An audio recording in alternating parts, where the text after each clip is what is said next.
Kennedy, just before he died, didn't want to retrieve his forces from Vietnam, didn't want to regroup. Do you think, had he not been killed, the Vietnam War would have happened? Oh, that's a very good question. As you know, he was very seriously advised by top military people not to send a real army into Vietnam and become involved in the war. These were not people who were actually in the government, in the military at that time, but they were military people who had played big roles in World War II and the Korean War, and who told him that if he did that, the embroilment of the United States would be dramatically bad because it would be a guerrilla warfare. It would be very hard for the Americans to fight that kind of war. So he was against it. But I can't precisely say to you that the way things developed in Vietnam after his death got much worse. He might not have taken that decision anyway, even though he was counseled not to do it. I mean, I personally don't think he would have done it, but I can't predict something after a person is dead and how he's going to react to a very dangerous situation that was going on in that country. What I'm saying is that Johnson faced a different situation than Kennedy did after that assassination. There was a crumbling of the Saigon government.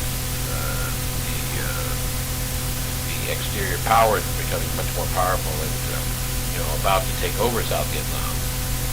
And how Kennedy would have reacted to that, I can't predict. But he was very strongly advised and strongly agreed with these military people that the United States should not intervene militarily any more than they had already.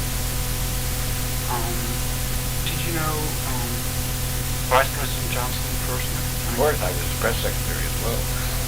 Because even though I resigned the day that President Kennedy was killed, he refused to accept my resignation. And so I stayed as his press secretary for about 5 months. And I knew him very well, of course, when he was vice president. What was his relation with President Kennedy? Very good.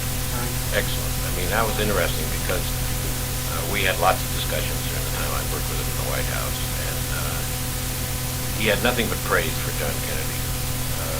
The one he hated was Robert Kennedy. He didn't like Robert Kennedy at all because he thought that Robert Kennedy had tried to stop him from becoming vice president at the convention in 1960.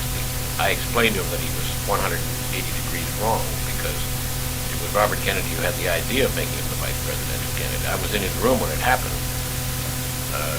but he never accepted that, and he never liked Robert Kennedy. So as you'll recall,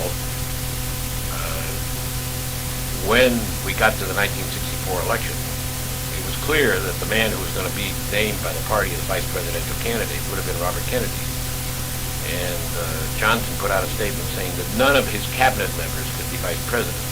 Well, it was a way of eliminating Robert Kennedy's possibility. He didn't say Robert Kennedy, he just said all the members of the cabinet. So that made it impossible for him to be a candidate.